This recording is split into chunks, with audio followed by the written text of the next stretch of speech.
Selamat pagi, semoga kita semua dalam keadaan sehat walafiat.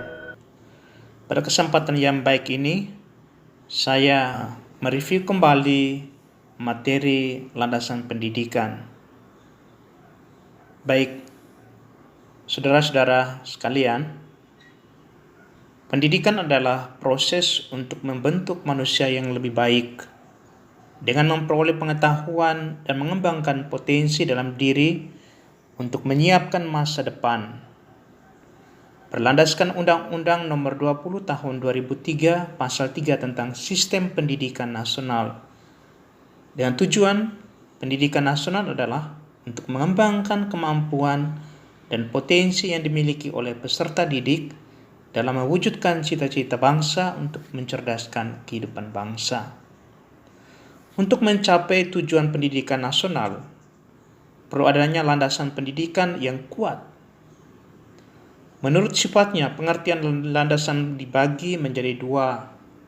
Pertama, bersifat material. Artinya landasan adalah suatu penyangga, fondasi. Kemudian bersifat konseptual. Artinya landasan adalah tolak ukur studi, acuan. Ada 7 landasan pendidikan di Indonesia, yaitu pertama, landasan filosofi. Filosofi berasal dari kata philia yang berarti cinta dan sophia yang berarti kebenaran. Filosofi berarti mencintai kebenaran. Landasan filosofis pendidikan merupakan asumsi yang bersumber dari filsafat dan menjadi tolak ukur dalam studi dan praktek pendidikan. Landasan filosofis pendidikan Indonesia adalah Pancasila dan beberapa aliran filosofis lainnya seperti idealisme, realisme, dan pragmatisme. Sedangkan dilihat dari sumbernya, jenis landasan filosofis pendidikan yaitu landasan religius pendidikan, landasan filosofis pendidikan, landasan ilmiah pendidikan, dan landasan hukum atau yuridis pendidikan. Bentuk implementasi landasan filosofis pendidikan adalah adanya penerapan kurikulum 2013, penanaman pendidikan karakter, penyusunan perangkat pembelajaran atau RPP, upacara bendera, peringatan Hari Guru, dan nilai-nilai yang dikembangkan di kegiatan ekstrakurikuler seperti pramuka dan lain-lain. Lalu kedua, landasan historis atau sejarah. Landasan historis atau sejarah sangat penting dalam pendidikan di Indonesia. Mengapa? Karena kita sebagai generasi bangsa tidak boleh melupakan sejarah. Soekarno sebagai bapak pendiri bangsa mengatakan jangan sesekali melupakan sejarah. Karena sejarah adalah dasar sebagai bahan refleksi kita untuk merancang dan menerapkan sistem pendidikan di Indonesia. Nilai-nilai yang dapat diambil dari landasan historis untuk pendidikan adalah nilai patriotisme dan nilai-nilai kebangsaan yang dapat kita ajarkan kepada anak didik kita. Lalu bagaimana implementasi landasan historis dalam pendidikan? Kita ambil contoh semboyan dari Ki Hajar Dewantara yang saat ini masih digunakan dalam dunia pendidikan, ya. Ingarso sung tolodo, ing madia mangun karsa, tutwuri harjani. Hal ini digunakan sebagai tujuan pendidikan, proses pendidikan, inovasi pendidikan, peran pendidik, dan prinsip pembelajaran. Lalu ketiga, kita masuk pada landasan sosiologis. Sosiologis adalah ilmu yang mempelajari mengenai hubungan atau interaksi sosial di masyarakat. Sekolah menjadi miniatur masyarakat untuk mengajak manusia berbudaya. Artinya sekolah sebagai tempat untuk dapat mengajarkan, mendidik, sekaligus menerapkan nilai dan norma-norma dalam masyarakat kita. Contoh nilai yang dapat kita ambil dan tanamkan kepada anak-anak yaitu rasa empati, dan cara membangun hubungan baik antara individu dan masyarakat. Bagaimana implementasi landasan sosiologis dalam penyelenggaraan pendidikan? Ya, kita lihat dalam pengembangan kurikulum. Contoh, adanya program literasi. Ya. Anak diajarkan untuk membaca dan menulis, lalu membuat dan menggunakan RPP berkarakter. Kemudian membuat dan menggunakan RPP HOTS. Ada program Merdeka Belajar dan program belajar luar kelas. Lalu kemudian dalam pengembangan bidang kesiswaan, contohnya kegiatan ekstrakurikuler, ada kegiatan sosial, misalnya bakti sosial, mengumpulkan dana sosial untuk menjenguk teman yang sakit atau membantu teman-teman yang mengalami musibah. Lalu kemudian ada penguatan pendidikan karakter, ada kegiatan seni budaya, dan juga kegiatan keagamaan. Lalu keempat, landasan antropologi. Antropologi adalah ilmu yang mempelajari mengenai cara hidup bermasyarakat. Landasan antropologi pendidikan merupakan dasar dari penyelenggaraan pendidikan. Tujuan dari landasan antropologi adalah mengenalkan budaya di masyarakat, memberikan pemahaman kepada siswa terhadap realitas sosial, budaya dan adat istiadat yang ada di masyarakat, agar sekolah tidak terlepas dari masyarakat. Selanjutnya, bentuk implementasi landasan antropologi dalam penyelenggaraan pendidikan antara lain, yaitu program diintegrasikan dalam semua mata pelajaran. Kemudian, ada juga mata pelajaran bahasa daerah yang masuk dalam muatan lokal, seperti ada bahasa Jawa, ada bahasa NTT, ada bahasa Papua. Sekolah mengajarkan dan menanamkan salam, sapa, santun. Lalu kemudian pemerintah mengadakan lomba membatik yang di Jawa. Ada juga mengenalkan budaya-budaya lokal, lagu-lagu kebangsaan untuk memperkuat karakter budaya. Lalu kemudian adanya program berbahasa daerah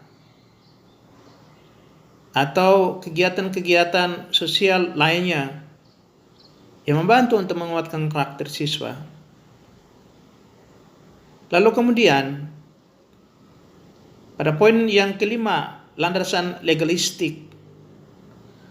Landasan legalistik pendidikan merupakan salah satu landasan pendidikan yang terdiri dari seperangkat peraturan perundang-undangan yang menjadi pondasi atau pijakan dalam mencapai tujuan pendidikan nasional di Indonesia. Setiap negara memiliki peraturan perundang-undangan. Landasan legalistik pendidikan di Indonesia meliputi pembukaan Undang-Undang Dasar 1945 dan Pancasila, peraturan pemerintah, kemudian ada peraturan Menteri Pendidikan Nasional, ada instruksi menteri. Selanjutnya, bentuk implementasi landasan legalistik dalam penyelenggaraan pendidikan sebagai berikut. Pemerintah memprioritaskan minimal 20% APBDN diperuntukkan untuk pembangunan di bidang pendidikan. Program wajib pelajar 12 tahun. Bentuk upaya pemerintah dalam menjalankan dan menyukseskan program wajib pelajar 12 tahun. Pemerintah telah memberikan bantuan pendanaan berupa dana BOS, bantuan operasional sekolah, program Indonesia Pintar, yang diberikan kepada anak usia sekolah 6-21 tahun melalui Kartu Indonesia Pintar, dan pada tahun ajaran 2019-2020 contoh pemerintah Provinsi Jawa Timur di bawah kepemimpinan Ibu Kofifa mulai membebaskan biaya SPP untuk jenjang SMA dan SMK negeri di Jawa Timur. Lalu mencantumkan mata pelajaran bahasa daerah pada tingkat SD SMP dan SMA. Lalu kemudian ada peran masyarakat untuk mengawasi dan mengevaluasi terhadap kegiatan dan kebijakan pengembangan sekolah melalui komite sekolah. Ada perekrutan tenaga pendidik yang berkualitas.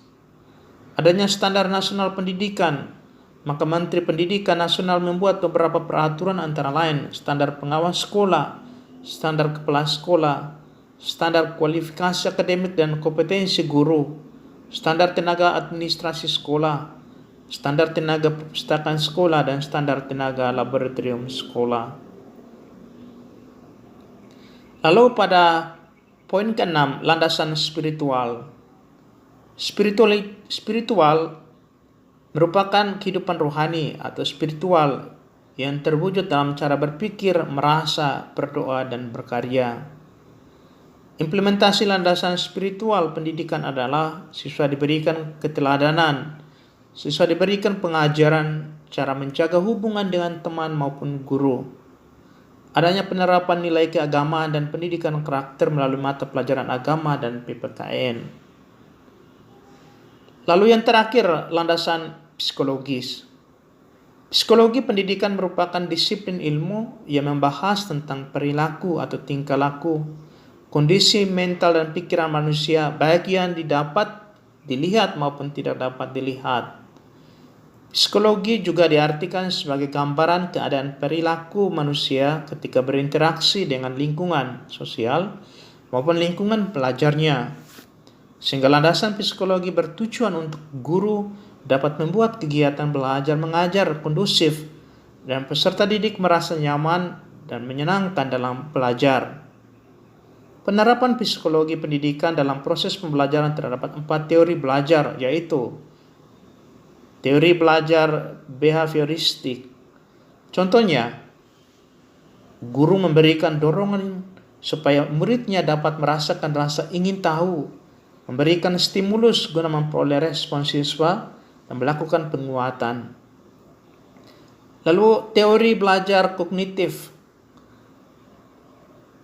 Contohnya, guru menggunakan bahasa yang mudah dipahami oleh peserta didik, serta memberi ruang bagi mereka untuk saling bicara serta diskusi dengan teman-temannya. Lalu kemudian teori belajar humanistik, yaitu guru melakukan pendekatan humanis, di mana siswa akan merasa senang selama proses belajar dan bisa menguasai materi dengan gampang. Kemudian teori belajar konstruktivis. Contohnya, siswa peserta didik diajak untuk mendalami pengetahuan secara bebas atau juga bisa memaknainya sesuai dengan pengalaman pribadi siswa tersebut. Berdasarkan hal tersebut, penerapan teori tergantung situasi dan kondisi. Hal yang harus diperhatikan adalah guru harus mampu memahami karakteristik siswa dan perilaku siswa dalam kegiatan pembelajaran. Baik saudara-saudaraku, karena itu landasan pendidikan merupakan dasar fondasi yang harus dipahami secara menyeluruh agar kita dapat memahami betapa pentingnya sebuah pendidikan, betapa pentingnya tujuan pendidikan, dan bagaimana untuk mencapai tujuan pendidikan itu tentu orang harus punya satu landasan yang kuat